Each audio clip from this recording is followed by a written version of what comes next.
So thank you so much to all of you guys for being here today. This is really incredible. And thanks especially to, where are you guys? To Deja and Lily, and especially Julie for those those really touching things. I'm so excited to be able to share my story and my ideas with you guys here today. And I was thinking about how I was going to tell this story a few days ago, and I was kind of struggling to figure out how I wanted to do it. And then I thought back to one of the first articles I ever read in the New Haven Independent. And it was very early in my freshman fall, and it summarized a mayoral debate where all the candidates were asked what their favorite street in the city was. And I kind of thought about how I would answer that question if it were me. I think I have 3 favorite streets in the city, and I want to share with you why they're important. So the first street that I want to talk about is Grand Avenue. It's what you might call the main street of the Fairhaven neighborhood. It runs from State Street in the west to the bank of the Quinnipiac River in the east. And in the 1860s, it was home to the horse-drawn carriages of the Fairhaven and Westville Horse Railroad, and it was a melting pot of immigrants who worked at factories like the New Haven Clock and Watch Factory in Sargent Harbor. And today it's home to community groups like Junta for Progressive Action and family-owned businesses like Granda Pizza and Ferraro's Market and Milu Pizza Bakery, whose great pastries we're enjoying here today, and the Strong School, which neighbors are working to turn into a hub for the city's arts community. And I made my first trip down Grand Avenue in September of my freshman year. So I had volunteered to canvass Fairhaven that afternoon to get out the vote for the November election for Justin Elliker, who's here today. And as is often the case with canvassing, very few folks were answering the door that day, which meant that I got to talk more with the neighbors who were going door to door with me. And I remember later that evening, joining the group for dinner at the Boathouse Cafe, and after that I received my first tour of Fairhaven from Lee Cruz. And I would go on later to receive that tour a second time and a third time when I was taking John DeStefano's class, when I was doing my orientation with the President's Public Service Fellowship. One of the reasons I chose Yale, probably the reason I chose Yale, was because I was inspired by the idea of a community that was so passionate about service and activism, and I knew that I wanted to learn about the city I was living in and find a way to meaningfully participate. And all it took for me was a first, tentative step outside the Yale bubble to know that I wanted to jump in with both feet. I was inspired by the people I met, neighborhood leaders and activists who were working together in a unified spirit of social justice and inclusive change to build a New Haven that was better for their children, better for their neighborhoods, and a New Haven that wasn't just prosperous, but one where prosperity was spread among all our neighborhoods. And as someone who's always been interested in social change, just the energy and the passion and the depth of this community inspired me, and it drew me in. It made me want to explore more and engage further and ask questions and learn and to understand how I could meaningfully and respectfully contribute to the city that I was learning to be a citizen of. So the second of my 3 favorite streets is House Street. And most Yaleys know House Street is the home of staples of New Haven cuisine like Mamoon's Falafel and Pizza of the Brick Oven and New Haven Sushi. But for me, House Street was my walk to work every day for the past summer. I was living in a sublet over in sort of the lower end of Dwight in Ward 2, right around the corner from the New Haven People Center, and I was working as a summer teaching fellow at Squash Haven. And I taught, as Julie mentioned, 3 classes that summer. So one class with the youngest students where we all read Harriet the Spy, and they kept spy journals, observing their classmates and families and neighborhoods. And one day I told them to spy on me, and so Will wrote down that I had a frat boy hairstyle and hair on my big toe. And I taught 2 classes with older students about a topic that's always been really important to me, and that's, as Julie mentioned, peacemaking and social change. I've always been really interested in how to use the classroom as a space to empower student voices and to teach efficacy and advocacy. And so when I was given the opportunity to design my own class, I decided I wanted to focus around issues in the students' neighborhoods that mattered to them, things they wanted to address and find solutions to. So we talked about how peacemakers develop personal narratives to tell the stories of issues that they want to address. We talked about how to identify the structural roots of problems and to come up with solutions that are community-based, that are positive and aspirational. And we talked about advocacy. I had them email their Alder, I had them write speeches and practice them and eventually deliver them to Mayor DeStefano and a couple of other amazing folks from the city. And we worked to create a safe space for important conversations. I think frank discussions about the challenges in some of their neighborhoods, but also hopeful conversations about the peacemakers they knew in their families, in their neighborhoods, who are working to strengthen these communities, and positive conversations about their abilities to advocate and make real change in their homes and their schools and their city. So the walk back home on House Street every evening was always a time of reflection for me. The conversations I'd had in class, the next day's lesson plan, on what I was doing well and always needed to be doing better as a teacher, and especially about what I was learning, both from the students I was working with and especially from the team at Squash Haven that I had the privilege to learn from. And as the summer went on and I got to know my students and their families better, I thought about how my relationship to New Haven was changing. I felt less like a spectator and more like a participant, less like an outsider and more like a citizen. And that was something that made me feel really happy and really lucky, because now I was part of two incredible communities instead of just one. And I'm really excited to further those experiences this summer.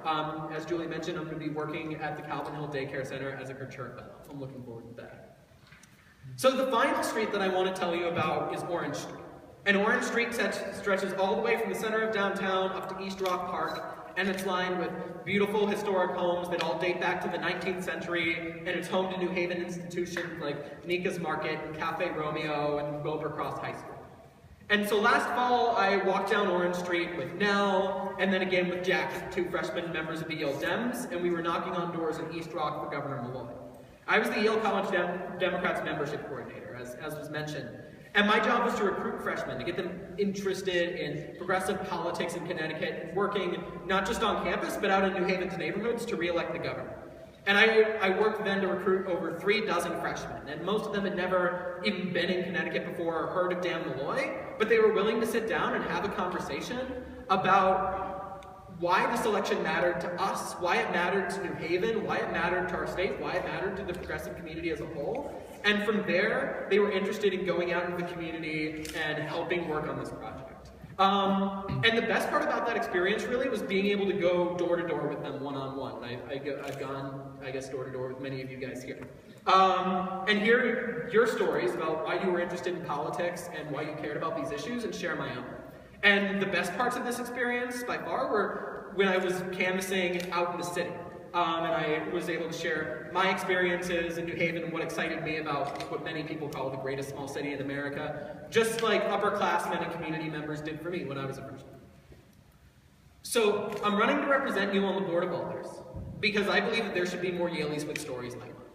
More Yaleys spending summers in the city, more Yaleys having conversations with and learning from New Haveners, more Yaleys with favorite streets, and favorite streets that are not Chapel or Elm or York. So over the past few weeks, I've talked to current and former Alders, both from Ward 1 and around the city, and they've all told me that the Ward 1 Alder has a unique and exciting opportunity. Because roughly 85% of this ward is made up of Yale undergraduates, the Ward 1 Alder doesn't have to deal with potholes or illegal dumping or noise complaints or downed trees like many other Alders do, which gives them the ability to organize Yaleys, to educate people about our city, to find ways for them to be involved in meaningful, respectful service, and create a culture of positive citizenship on campus. There is so much work being done in New Haven right now, at City Hall, in the public schools, in our neighborhoods, to build a better future for the Yale City. And Yaleys can choose to be part of that work, and if we're able to approach it with humility and a willingness to learn, if we are able to commit to it, then we have the ability to lend our talents and passion and make a meaningful difference. But our city doesn't benefit when Yale students sit on the sidelines and shut themselves up in the ivory tower. We need an Alder who is committed to working every day to bring Yale students off the sidelines and into our New Haven community. I've had dozens of conversations with students and New Haveners who are excited about the idea of a Ward 1 Alder who is present and engaged on campus, who is vocal and visible, who is knocking on doors and going to community events and saying to people, being involved in New Haven has been the most meaningful part of my time at Yale. And how can it be a part of yours? What are you interested in? What do you care about? What do you like? How can we find a way for you to take these things and meaningfully be a part of a community project, a community effort?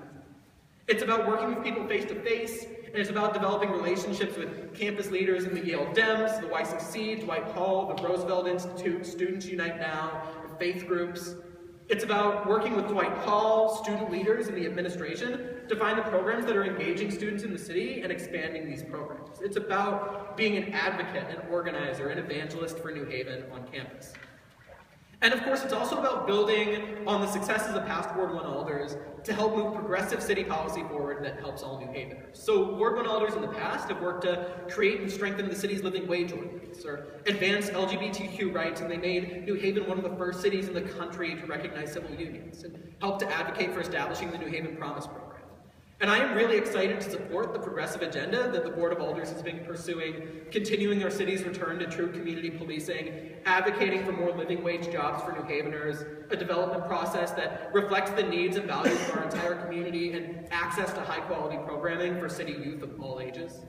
But I'm also excited to be a strong advocate for several issues that matter very personally to me, like strengthening and expanding our city's restorative justice programming, building on the recent grant we received from the American Federation of Teachers to implement restorative justice methods in New Haven public schools, and ensuring that our city supports New Haven's youngest residents with quality early childhood and early literacy programs so that we can combat the word gap and Elm City kids start kindergarten ready to learn.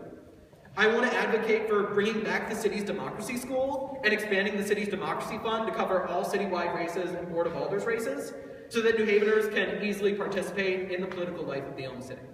I want to bring Yaleys and New Haven residents together for forward-looking discussions about what we want to see as new stores move into our downtown.